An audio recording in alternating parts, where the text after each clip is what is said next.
जय श्री राम मित्रों, लोक कथाएं चैनल में आपका स्वागत है। भारत के विभिन्न प्रदेशों, भाषाओं और विदेशी लोक कथाएं सुनने के लिए हमारे चैनल को सब्सक्राइब करना ना भूलें। लोक कथाएं। नागन्या, अरुणाचल प्रदेश की लोक कथा। नागकन्या फोक टेल, अरुणाचल प्रदेश। बहुत पहले भारत के पूर्वोत्तर क्षेत्र में एक गांव था मिस्मा। वहां एक अनाथ मछुआरा रहता था, ताराउन। एक दिन वह मछली पकड़ने गया। उस दिन मछली के स्थान पर एक नाग उसके जाल में फंस गया। दरअसल वह नाग नागलोक का राजा था। अपने पिता को जाल में फंसा देखकर नागन्या घबराए। उसने सुंदर स्त्री का रूप धारण कर लिया। वह ताराउन के पास पहुंचकर बोली, यदि तुम मेरे पिताजी को छोड़ दोगे तो मैं तुमसे विवाह कर लूंगी। युवक मान गया और उसने नाग को छोड़ दिया। नागन्या ने उससे विवाह कर लिया। ताराउन और नागन्या का विवाह गांव वालों को नहीं भाया। उन्होंने विवाह की खबर राजा को दे दी।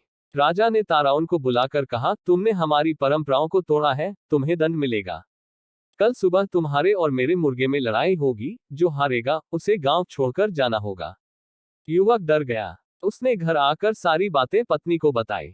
नागन्या बोली, इसमें इतना डरने की क्या बात है, मैं अभी नागलोक से एक बलवान मुर्गा ले आती हूँ। यह कहकर वह नागलोक चली गई। कुछ देर बाद वह मुर्गा लेकर आ गई। दूसरे दिन राजा और युवक के मुर्गे आपस में भिड़ गए।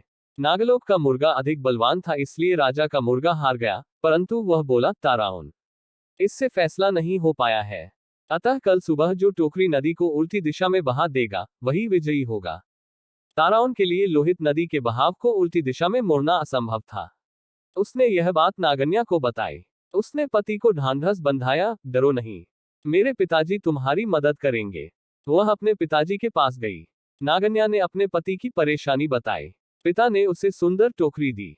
कहा, टोकरी को नदी में डालते ही धारा उल्टी दिशा में बहने लगेगी। नागन्या अपने घर पहुंची। उसने ताराउन को सारी बातें बता दी। ताराउन ने टोकरी नदी में डुबो दी। इस पर तुरंत नदी का बहाव उल्टकर राजा के महल तक पहुंच गया। ताराउन खुशी से झूम उठा। वह राजा से बोला, राजन, मैं जीत गया हूं। शर्त के अनुसार आपको यह गांव छोड़कर चले जाना चाहिए। राजा कहाँ हार मानने वाला था। वह बोला, इस निर्णय को भी अंतिम नहीं माना जाएगा। अब हमें युद्ध करना चाहिए। इसी युद्ध से निर्णय होगा। ताराउन भागा भागा अपनी पत्नी के पास पहुंचा और सारी बातें बताई। राजा के पास बड़ी फौज थी, परंतु ताराउन तो अकेला था। नागन्या उसकी परेशानी सुनकर फिर नागलोक में पहुंची। वहां से वह सोने का ढोल और उसे बजाने की छड़ी ले आई। सुबह राजा अपनी फौज के साथ लड़ाई के लिए आया। ताराउन पहले से ही तैयार था। राजा और फौज को देखकर नागन्या ढोल बजाने लगी। ढोल की धम धम सुनकर वृक्ष, जानवर, घास पत्ते आदि नाचने लगे।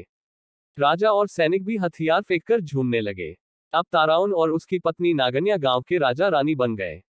आज भी अरुणाचल के वंशज ताराउन जनजाति के नाम से जाने जाते हैं। मनमोहक लोक कथाओं पर नियमित अपडेट के लिए हमारे चैनल को सब्सक्राइब करना न भूलें, क्योंकि हम कहानी कहने की लौ को जीवित रखने का प्रयास करते हैं।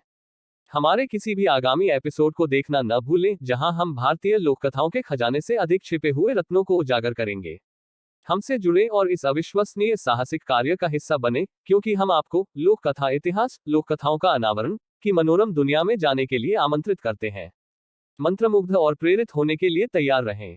जय श्री राम मित्रों।